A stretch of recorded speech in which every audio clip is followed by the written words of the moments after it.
Et nous revoilà donc pour la peut-être dernière partie de ce match opposant Toronto Defiant au Florida Mayhem. On est parti sur la Havane pour cette map d'escorte. Les Florida Mayhem mènent 2-1 après une incroyable prestation sur Kings Row. Les Toronto Defiant qui depuis Ilios sont en grande difficulté et c'est eux qui vont commencer la défense. On va espérer pour cette équipe de Toronto Defiant un petit full haul pour les remettre dans le droit chemin et pour nous emmener sur une 5ème carte afin d'avoir un match extrêmement serré. Et pour l'instant, en tous les cas, la défense qui est extrêmement agressive du côté de Toronto Defiant, est-ce qu'elle va tenir? C'est ça la question. Pour l'instant, les dégâts s'échangent de part et d'autre. C'est extrêmement équilibré, on n'arrive pas à prendre davantage aucun kill. Mais si, c'est BQB qui va prendre le premier pick sur Mankachu et ça va dérouler ensuite derrière. Du côté de Florida Mayhem, c'est très bien joué. BQB qui arrivera à prendre son vis-à-vis et même si Logix prendra le pick sur Chris, c'est Saya Player qui se débarrassera du joueur belge plutôt, pardonnez-moi. Et on va donc dérouler du côté de Florida Mayhem. Le point va s'être adjugé. Enfin, la cap de... Enfin, non, ouais, le fight. Le fight. Je suis fatigué. Le fight va s'être adjugé de la part de Florida Mayhem. Et pour l'instant, ça va avancer doucement mais sûrement. La défense agressive de Toronto Defiant n'aura pas suffi. Cependant, en termes d'ulti, on va avoir les deux coalescences disponibles de part et d'autre. Aid qui aura de l'avance sur son mur du son. Mais pour tous les autres ultis, c'est complètement à l'avantage des Florida Mayhem. Donc ça reste d'être un prochain teamfight qui partira à l'avantage de la formation de Mayhem. Et ici Logix qui est complètement isolé, qui va utiliser sa forme spectrale pour back avec ses coéquipiers, la connaissance plutôt pardonnez-moi de Neko qui va être utilisée pour permettre à ses coéquipiers de tenir le mur du son, de Hate qui va être utilisé mais qui n'arrivera pas à sauver Sharik, le bon bizarre de la part de BQB qui va mettre une énorme pression, mais Mangachu va répondre avec son ulti, mais regardez les ultis sont complètement à l'avantage de Florida Mayhem, même si Mangachu arrive à se débarrasser cette fois-ci de BQB, j'ai pas l'impression qu'on arrivera à tenir, quoique on va avoir le retour des joueurs de Toronto Defiant qui ont été morts au combat au début de fight. Attention, Gargoyle qui utilise son ulti de manière agressive, qui arrivera à se débarrasser ici du main Lucio. C'est très bien joué de la part de Gargoyle. Et j'ai l'impression que ça va dérouler du côté de Florida Mayhem, même si God arrive à prendre un revenge kill sur Agopen. Saya Player ira de son petit double kill avec son Reaper. Il est monstrueux pour l'instant, le joueur coréen. Et il va permettre à son équipe encore une fois d'avancer. Et on va caper le point du côté de Florida Mayhem. Très bien joué de la part de cette équipe de Toronto Defiant en tous les cas, qui est juste du côté de Florida Mayhem plutôt, pardonnez-moi. Cette équipe de Florida Mayhem qui est vraiment pour l'instant mais méconnaissable. Vraiment sur Ilios ils ont été totalement contestés, totalement bouleversés, totalement annihilés par cette équipe de Toronto Defiant. Et là c'est totalement le schéma inverse qui est en train de se produire. Florida Mayhem qui est juste instoppable en tous les cas, que ça soit sur Anamura, sur Kings Row, et pour l'instant il nous montre le même schéma sur cette map de la Havane. Ça y est, Player en plus de ça qui se débarrassera du joueur canadien Mangachu qui va tomber et il va signer un petit double kill en se débarrassant de Gods. Chris Agopen vont y aller aussi de leur petit kill. Et Fate, en plus de ça, va se débarrasser de Aid. Et pour l'instant, Florida Mayhem est instoppable. On va se diriger vers le deuxième point avec une time back monstrueuse. Est-ce que du côté de Toronto Defiant, on va avoir les ressources, le talent et l'envie nécessaires pour aller chercher simplement une contestation pour aller stopper cette hémorragie? Je ne sais pas. Logic qui est passé sur un Hanzo, je ne l'avais même pas vu tellement il est...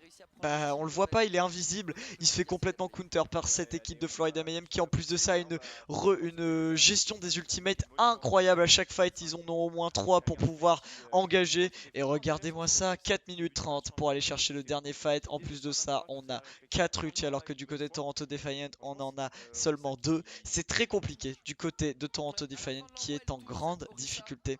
Florida Mayhem qui pour l'instant a l'avantage dans ce match et il le conserve très bien. Neko qui ici est passé sur un Zenyatta qui va tenter de mettre des dégâts. La bonne bombe de la part de Gargoyle qui malheureusement ne connectera qu'avec le champ d'immortalité de Aid. Mais c'est Sharai qui va en faire les frais, qui va tomber instantanément sur les coups de Saya Player plutôt, pardonnez-moi. Très bien joué de la part du joueur coréen, même si Logix arrive à prendre le revenge kill sur Fate. On a investi tout de même la transcendance du côté de Neko, ça serait bien de pouvoir concrétiser grâce à cette transcendance agressive. Logix qui est en flanc derrière et qui va mettre de bons dégâts avec son Hanzo. Malheureusement, ça ne connectera pas sur quelconque joueur. Et Gargoyle qui va se débarrasser encore une fois du champ d'immortalité de la part de Aid. Savepleur qui signera petit double kill ici sur Gade Mangachu. Et encore une fois, on va pouvoir appuyer sur le champignon du côté de l'équipe de Florida Mayhem. Agopen et BQB auront aussi de leur petit kill. Et encore une fois, on va dérouler. Aid en plus de ça va se faire delay et je ne pense pas qu'on arrivera à contester du côté de Toronto Defiant. Florida Mayhem est complètement au-dessus dans ce match et il le montre bien. Le Blizzard en plus de ça de BQB qui va sceller les espoirs de contestation du côté de Toronto Defiant. Et ça va être fait. 3 minutes 3 de time bank. 3 minutes 2, on arrive quand même à venir contester grâce au bulldozer de la part de Sharik. On essaie de gagner le plus de temps possible du côté de Toronto Defiant.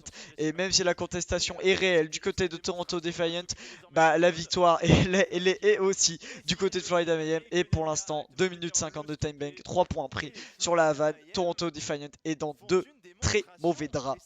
S'ils veulent aller chercher une égalisation sur la Havane et une égalisation tout court, 2-2, une map 5.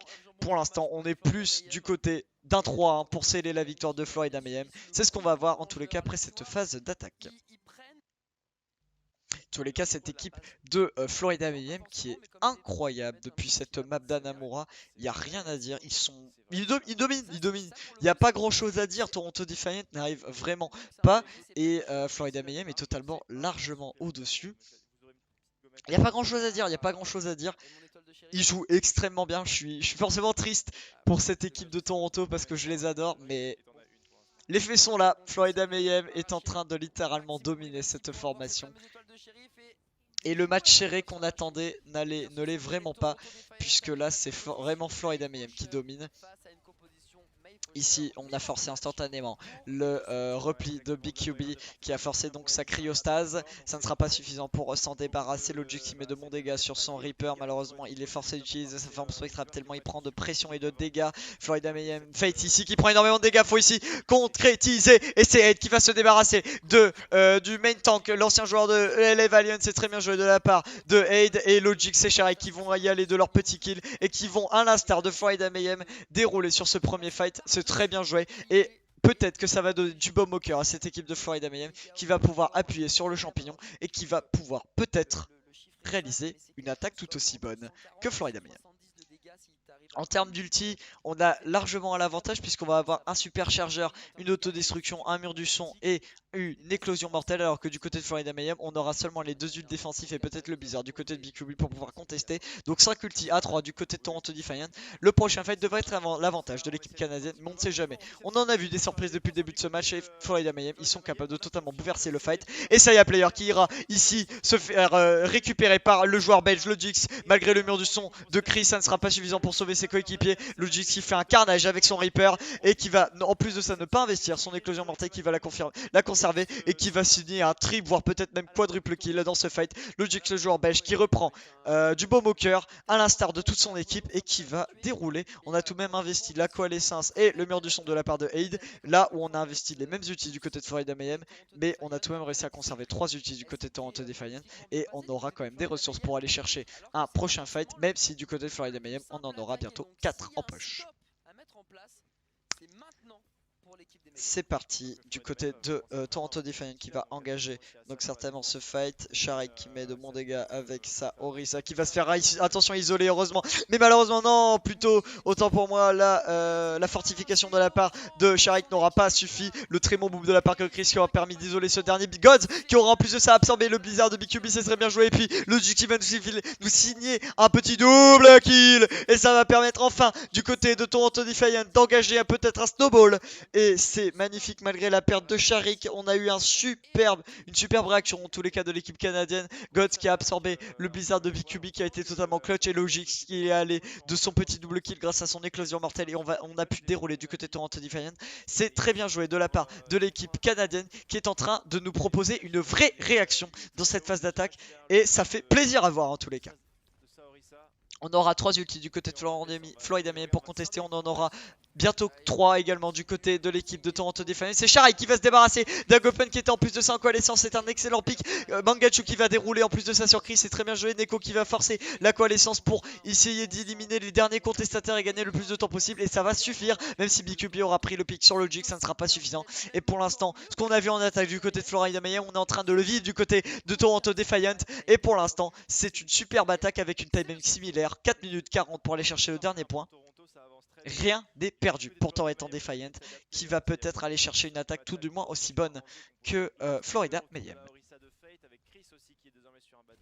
Oh, ici, ça y est, player qui est passé sur son pick phare, sur la fatale. Et il va aller chercher le pick sur Logic. C'est très bien joué. On a été surpris du côté du joueur belge par le changement opéré par le joueur coréen. C'est très bien joué. Est-ce que Logic va aller chercher le duel de Widow? Non, il va conserver son Reaper. D'accord, BQB qui est passé sur le Hanzo. Et c'est quand on est dans cette composition avec au moins Sniper que Florida Mayhem a complètement l'avantage. Même si Neko, grâce à un superbe grab de la part de God, va se débarrasser de BQB. C'est extrêmement bien joué. Attention, l'ulti de Gargoyle qui va être néanmoins employé. Ça arrivera à prendre le pick ici sur le main tank. Sharik, c'est très bien joué, mais Mangachu, Neko et Gods arriveront à inverser la tendance et à se débarrasser des derniers contestataires du côté de Florida Mayhem. Et on va pouvoir avancer du côté de Toronto Defiant. Qu'est-ce qui touche? N'empêche néanmoins Saya Player malgré le shield de Sharik, il a déjà 95% d'ulti, c'est extrêmement bien joué. On va avoir tout de même 3 ultis du côté de Toronto Defiant à faire valoir, alors que du côté de Florida Mayhem on aura seulement les ults des DPS, peut-être la matrice amplificatrice. Ah bah non, excusez-moi, putain, on va peut-être avoir 5 ultis du côté de Florida Mayhem plutôt, puisque Fate va avoir son super chargeur et on va peut-être avoir l'ulti de Agopen et la matrice amplificatrice de Chris, même si Logic arrive à prendre le premier pick sur Fate, plutôt pardonnez-moi, excusez-moi, mais c'est Saya Player qui va ici nous signer un petit triple kill du côté du joueur coréen qui va totalement inverser le fight et qui va permettre à son équipe quadrupler, plutôt pardonnez-moi, du côté Saya Player qui va totalement inverser la vapeur et qui va permettre à son équipe de tenir le point. Et dans tous les cas, on aura une meilleure teammates du côté de Florida Mayhem plutôt que de Toronto Defiant. Heureusement, les switches ont été opérés du côté de l'équipe canadienne, puisque Logix va prendre le duel face à Saya Player et Mangachu va prendre le duel face à BQB. Oh là là, superbe flick shot sur Mangachu.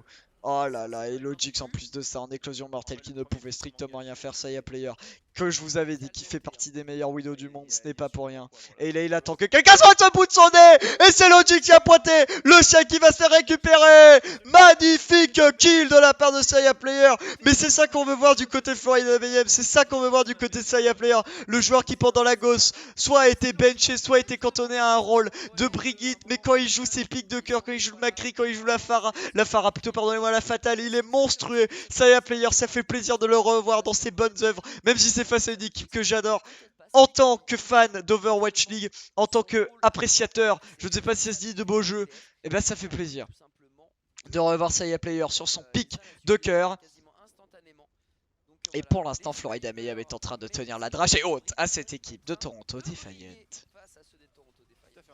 On va avoir 3 ultis à faire valoir du côté de Florida Mayhem, bientôt 3, alors que du côté de Toronto Defiant on est totalement à poil, on est totalement dénudé et c'est BQB qui va engager grâce à une belle frappe du dragon qui va mettre énormément de dégâts et qui va se débarrasser du joueur coréen Neko qui n'arrivera pas à survivre, Sharik qui va en plus de ça tomber au préalable et Mangachu qui vont tomber ensuite. Et en plus de ça, Saya Player qui ira nous chercher un petit airshot sur Logix, très bien joué de la part du joueur coréen qui est certainement pour l'instant l'homme du match, que ça soit sur son Hanzo, que ça soit sur sa fatale, il est monstrueux. La petite alt headshot, non pas de alt headshot du côté de Florida Mayhem, c'est trop facile pour le joueur Saya Player.